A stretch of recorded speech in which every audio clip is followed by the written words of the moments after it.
Assalamualaikum warahmatullahi wabarakatuh. Selamat pagi anak-anak yang soleh dan soleha. Selamat datang kembali pada pembelajaran tematik subtema 2 pembelajaran 1 sampai dengan 3. Anak-anak yang soleh dan soleha, alhamdulillahirrahmanirrahim. Bagaimana kabarnya di pagi hari ini? Mudah-mudahan semua dalam keadaan sehat walafiat ya. Anak-anak, sebagaimana Rasulullah SAW pernah bersabda di antara hadis-hadisnya yang berbunyi sebagai berikut.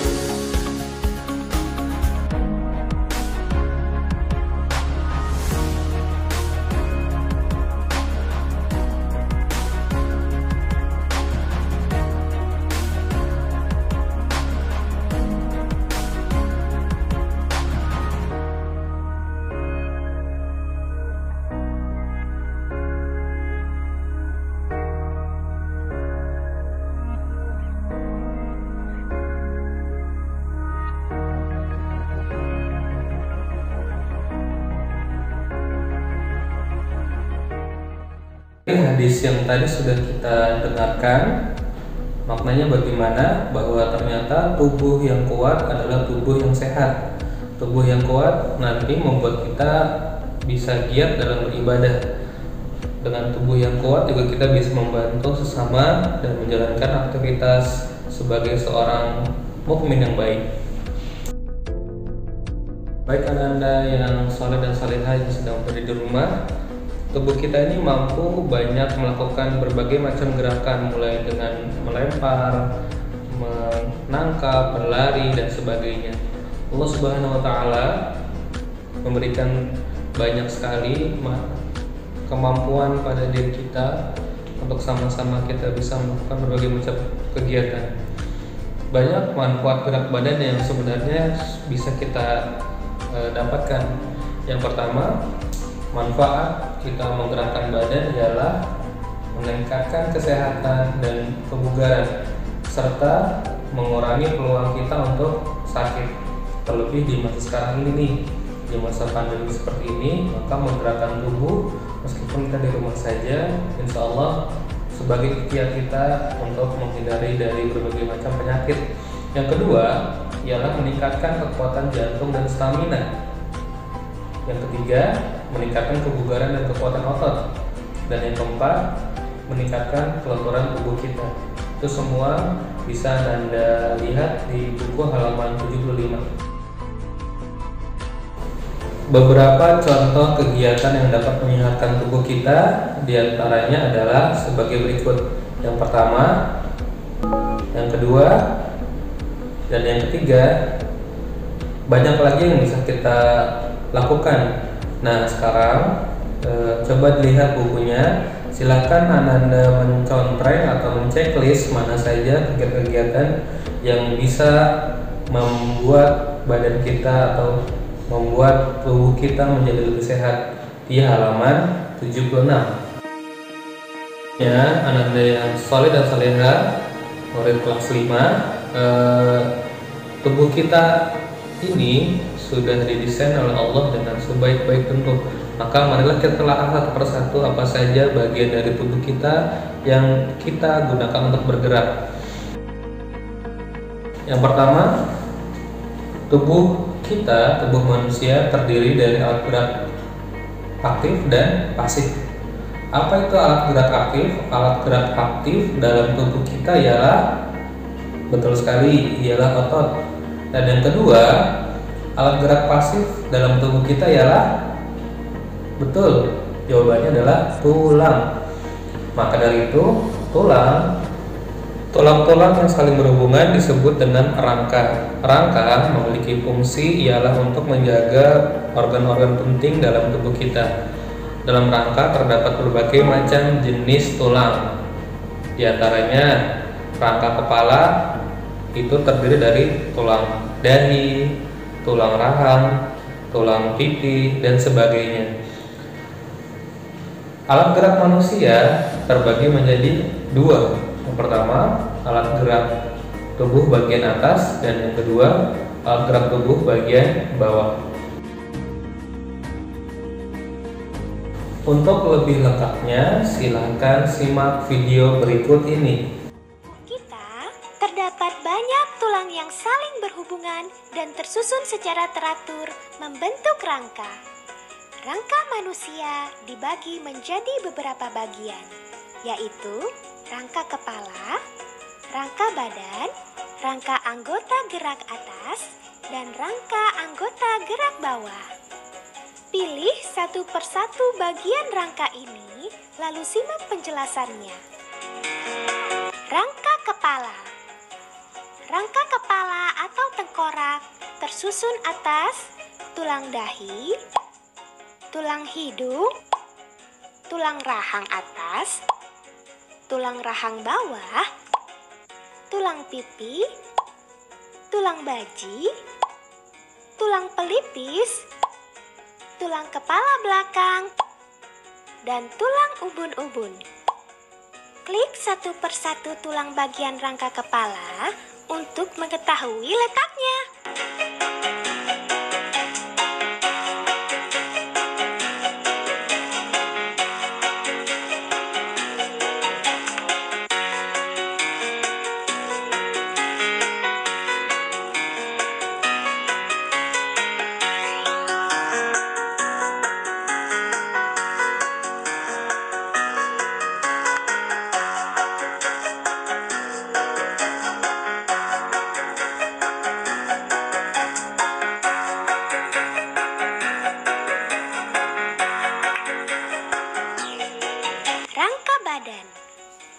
Rangka badan tersusun atas tulang belikat, tulang selangka, tulang dada, tulang belakang, tulang rusuk sejati, tulang rusuk palsu, tulang rusuk melayang, tulang panggul, tulang kemaluan, dan tulang duduk. Klik satu persatu tulang bagian rangka badan untuk mengetahui letaknya.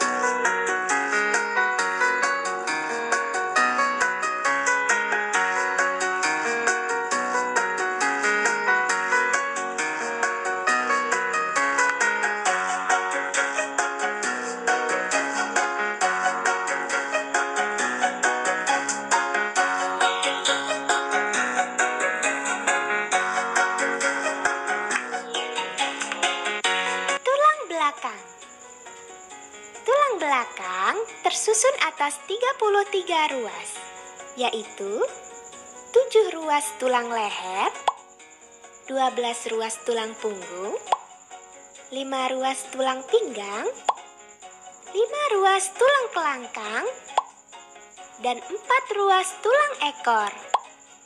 Klik satu persatu bagian tulang belakang untuk mengetahui letaknya.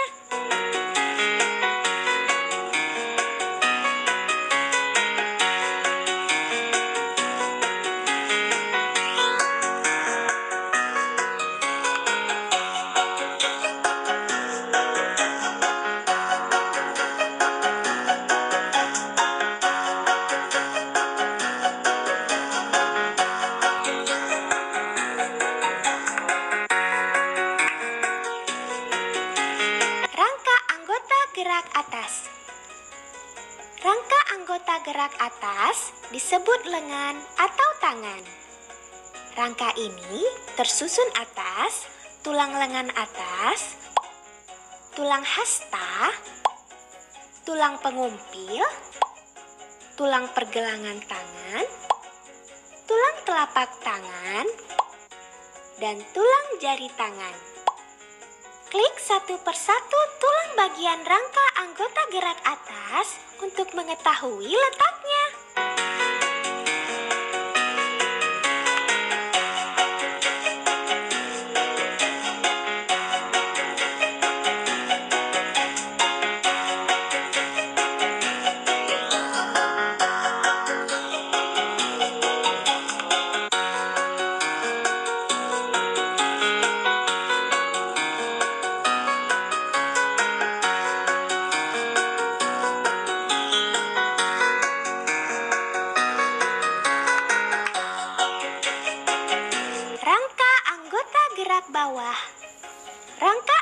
gerak bawah disebut kaki.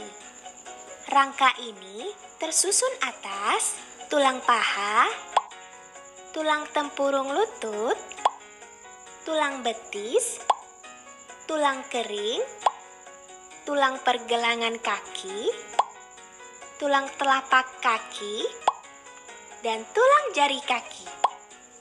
Klik satu persatu tulang bagian rangka anggota gerak bawah untuk mengetahui letaknya.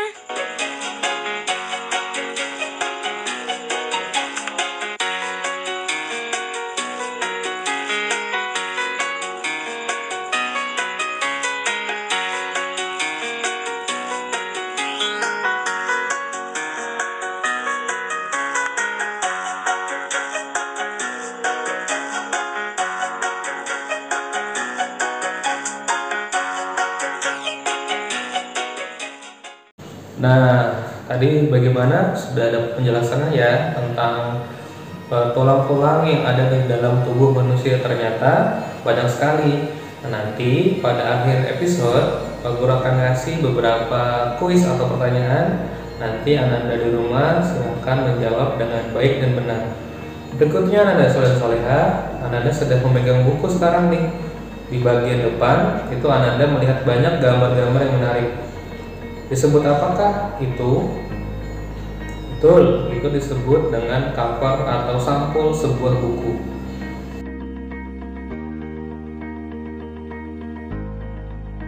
Sampul buku ialah cerminan atau isi dari buku yang akan kita baca. Maka dari itu, membuat sampul buku itu tidak boleh sembarangan. Membuat sampul buku harus dengan cermat, seperti memperhatikan bagaimana ilustrasi gambar yang menarik, warna yang digunakan, kemudian beberapa itu ialah kata-kata yang menarik orang untuk membaca sebuah buku. Anda silahkan lihat bukunya di halaman 90. Di situ ada salah satu contoh cover atau sampul dari buku yang kita gunakan. Baik, seperti yang tadi sudah Anda lihat di buku kita. Bagian dari sampul buku itu ada 3. Yang pertama ialah cover depan, yang kedua adalah punggung buku, dan yang ketiga ialah cover belakang. Nah, itu semua adalah sebuah rangkaian dari suatu cover buku yang harus kita cermati agar kita nanti bisa membuat seperti itu ya. Anak-anak yang soleh dan soleha yang sedang berada di rumah, berikutnya Ananda disajikan dengan sebuah teks bacaan yang berjudul Kesehatan Lingkungan di Kampung Bajo. Bisa dilihat semua di bukunya ataupun bisa dilihat di layar di depan ini ya. Ananda bisa membaca dengan cermat dari awal sampai akhir. Kemudian Ananda diminta untuk mencari informasi penting yang ada pada teks tersebut. Mencari informasi penting apa yang ada dalam teks tersebut. Ayo silakan diisi bukunya masing-masing pada halaman 94. Salah satu informasi yang bisa kita peroleh dari bacaan tadi adalah ternyata di Indonesia itu ada sebuah daerah yang bernama Kampung Bajo. Bagaimana cara kita mengetahui di mana letak Kampung Bajo? Tentu saja dengan peta. Nah, kali ini yang akan kita bahas di pelajaran berikutnya ialah tentang penggunaan peta khusus atau peta tematik. Peta tematik adalah peta yang menerangkan dan menggambarkan tentang potensi sesuatu yang ada pada daerah tertentu. Contohnya, misalkan peta khusus yang menjelaskan tentang kebudayaan di Indonesia. Ada juga peta khusus yang menggambarkan tentang sumber daya alam yang ada di Indonesia. Ada juga peta khusus yang menggambarkan tentang kepadatan penduduk di Indonesia.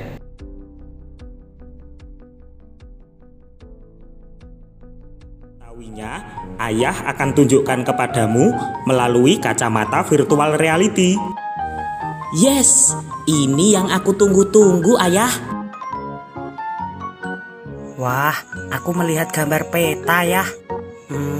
Tapi kenapa warnanya berbeda dengan peta yang kemarin ya? Yang kamu lihat sekarang adalah peta tematik, Nak. Peta tematik? Apa maksudnya? Peta tematik adalah peta yang dibuat dengan tujuan tertentu. Jadi, peta tematik memiliki tema yang khusus. Yang kamu lihat itu adalah peta persebaran kepadatan penduduk di Indonesia, Vito. Kamu bisa membaca peta tersebut berdasarkan keterangan yang tersaji di kotak ini, Nak. Oh, begitu ya. Aku sudah paham ya. Coba, Nak, lihat baik-baik. Pulau mana yang paling padat penduduknya?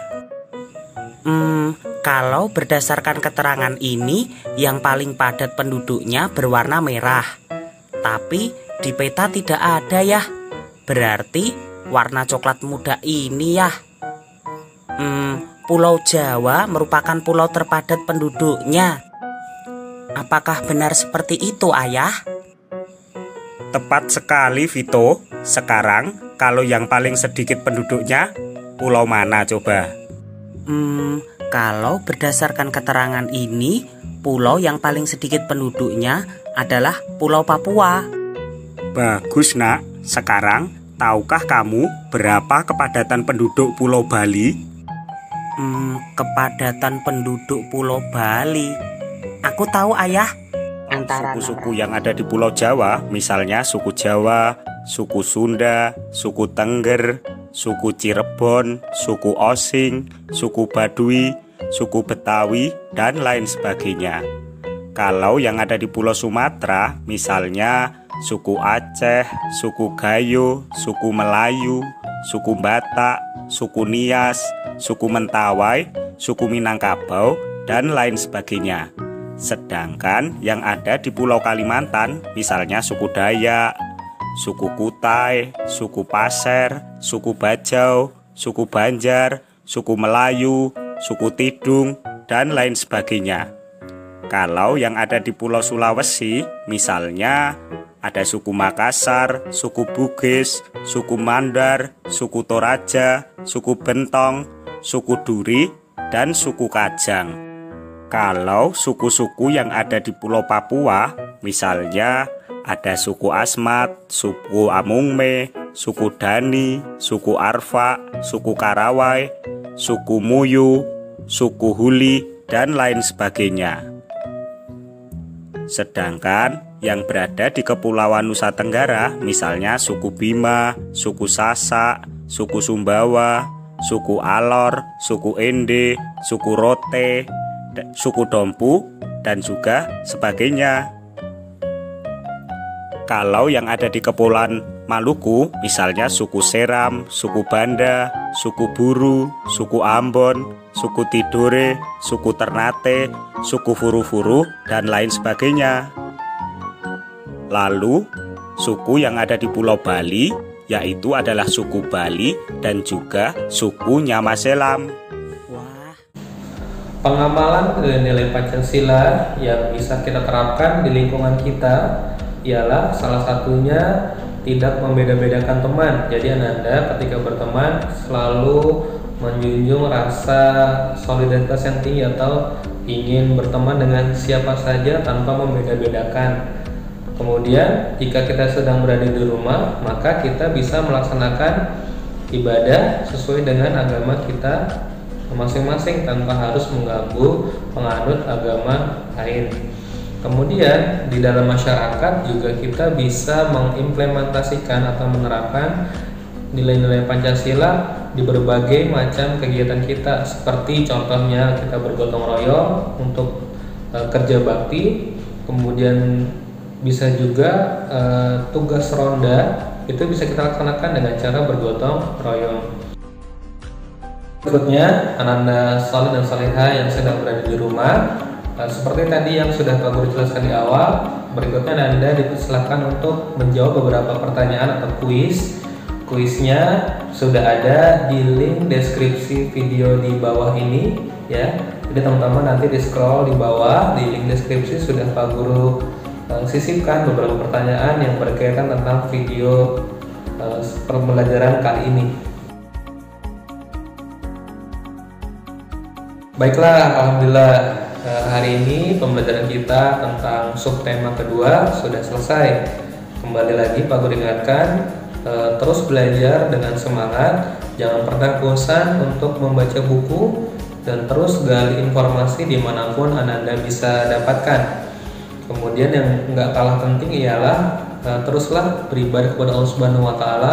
Mudah-mudahan Allah Subhanahu Wa Taala mengangkat pandemi ini, mengangkat penyakit ini sehingga kita bisa berjumpa kembali di sekolah.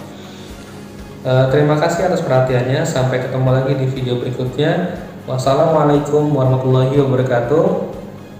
Sampai jumpa kembali pada video berikutnya.